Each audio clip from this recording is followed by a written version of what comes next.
we catch this interesting conversation. And she is one of the key people that have been driving the agenda when it comes to saving our wetlands, if I'm not wrong. Yes. All right. And we have Professor Liu, who is a visiting professor in Kenya, as well as an ambassador for the lowlands. Many thanks. Common land. Come again? Common land. Common lands. Thanks for that correction. And really, this conversation comes at a timely point where right now a lot of politicians are trying to campaign, and we are hearing lots of them talking about free education, most talking about the cost of living. We've not had any pronouncements on matters to do with conservation. Perhaps, are you concerned? Let's start with you, Mrs. Wanjala.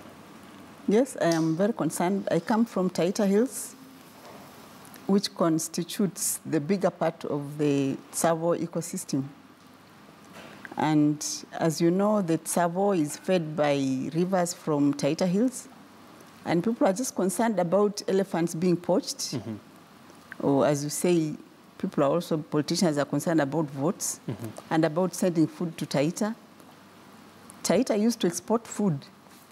If you ask in the 60s and 70s. That's not the case anymore. Now Taita is being fed by World Vision, I think USAID, and it is absolutely not acceptable.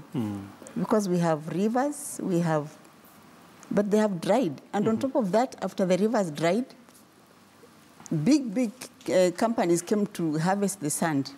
And we have tried to work with politicians, even to help with policy making. It has been a very difficult task. All right. But along the way, we found Professor Mr. John Liu. If I can say, I found him on KTN. And what he talked about, I Googled and found, wow, it is possible to repair damaged ecosystems. Sure. So I've been looking for him for 4 years, ask him. All right. So I'm honored to have him here and humbled actually to have him here. Thank you so much. And of course, we'll be taking politicians to task on matters to do with environment. And Professor Liu, let me bring you in the conversation now. Where are we as a country in regard to conservation efforts? Well, I look at function and dysfunction in terrestrial ecosystems on a planetary scale. So I'm really looking at whether the ecosystems work, and not exactly looking at national systems, but ecological systems. So in terms of East Africa, I've been in Rwanda and Uganda and Ethiopia and in Tanzania and here in Kenya. So, you know, the situation here is that a great deal of the vegetative cover has been lost, that many of the rivers have become ephemeral. So you had streams which were perennial streams, and now you have streams which only run in floods during the rainy season. And in the dry season, they're dry. Why is that? So we know why that is. We know how to restore that. It's possible to restore large-scale damaged ecosystems. And when you do that, you change the situation. And it's based on the biodiversity, the biomass, and the accumulated organic matter.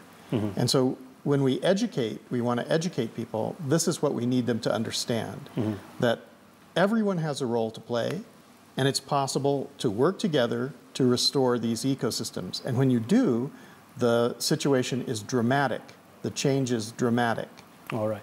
And for the purpose of our viewers, in simple terms, how can we explain this to them when you're talking about matters to do with the ecology and ecosystems? What are these big terms that environmentalists throw at them that they get lost in? I think the best way is not to tell them, but to engage them in working for this.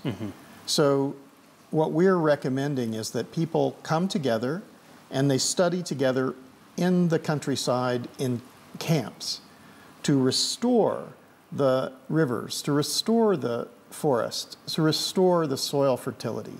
And then in doing that, they completely understand it. It's not difficult. Sure. And Ms. Wanjala, looking at this shocking state of affairs where Professor Liu is talking about vegetative cover has been dwindling. Is it a lost cause, or is there hope for us to make a turnaround? Actually, I had thought it's a lost cause until I saw John on TV, and I Googled and I found these documentaries that have been distributing online to anybody who wants to see the green gold and hope in a changing climate. In fact, I was talking to the minister in our county that we need to show children so that this generation coming can see it's actually possible to return damaged ecosystems. So it's not a lost cause? No, it's not a lost cause. So let's talk about the issues that lead us to that. Issues around how people are living, cutting down trees, avoiding to actually acknowledge the mother nature. How did we get ourselves into this? Well, it's a very long process, but unfortunately for Africa, it's connected to the European expansion into the areas and feudalism and all of these things like that. But, you know, so it's a long historical process, and what's necessary is to have a transition, a paradigm shift, a new era in human society. So right now we're on a path together, all of us, that is destroying the climate. The climate as it changes, or the rivers as they stop to flow, these are indicators that something is fundamentally wrong.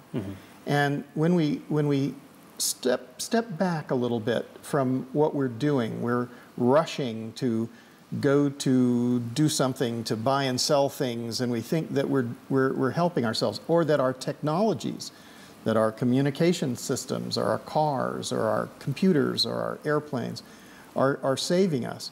But those become junk.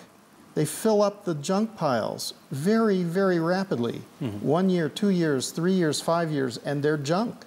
But the system of the earth has been here for billions of years, and it has transformed itself.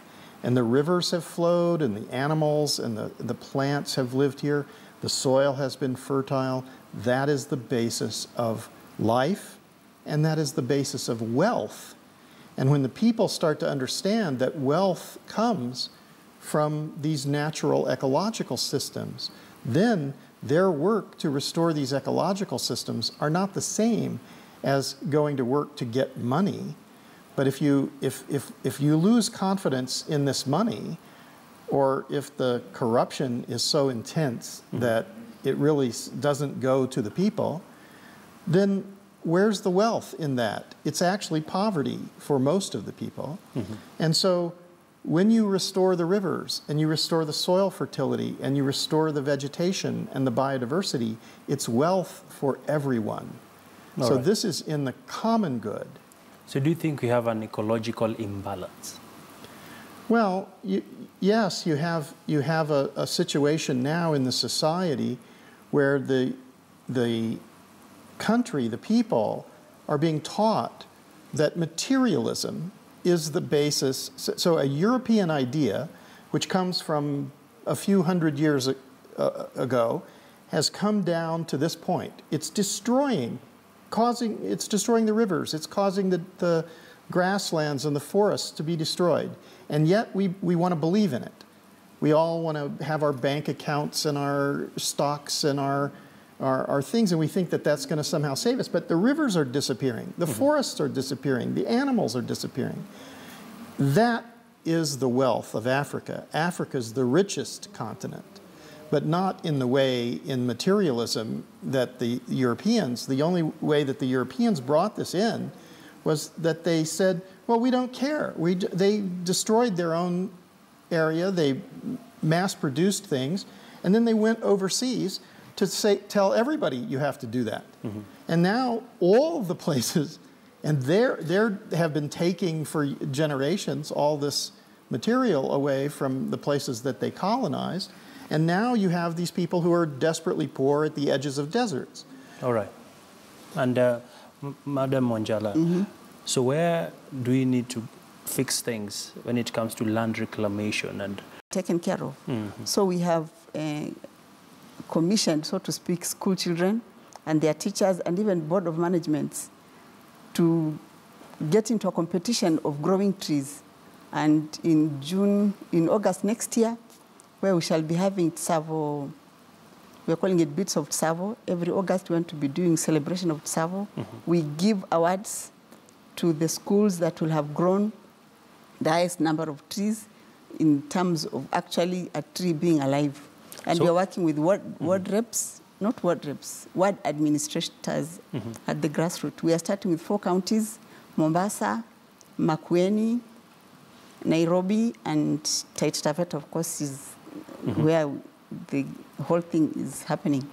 All right. So what form of support would you like to see coming through for initiatives like the ones you are running as the Tsavo Heritage from the county government or the national government? Now, from the county government, we want support in terms of getting into the school system so that the school curriculum includes environment. You'll be very surprised how we are just geography and history, and the environment, which should be made a compulsory and mandatory subject, is really not being given the attention it deserves. So if we can work with the Ministry of Education, we are trying. And anyway, at this time with politics, people are just not thinking about the environment. But right now, if I can give the example of Taita Taveta, since people are buying water, even up on the hills where streams just flowed throughout the year. Now people have to buy water. So the women at home are saying, if anybody can come to tell us what to do, we will do it. So people are actually right now very ready in my home to accept and take whatever method that will really help them return their paradise, so to speak. Sure. And as we wrap up the conversation, Professor Liu, I know you've worked a lot in Ethiopia and, of course, in China. So really, what sort of aspects should we consider taking up as a country here in Kenya in order to save the environment, really, as you wrap up? Well, there are 5 things that you have to consider. You have to know it's possible to rehabilitate large-scale damaged ecosystems. It's not a hopeless situation. It's possible.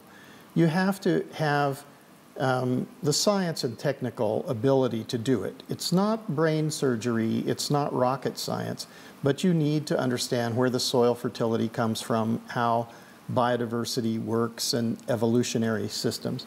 Then you need an enabling policy environment. The government must understand this and must participate.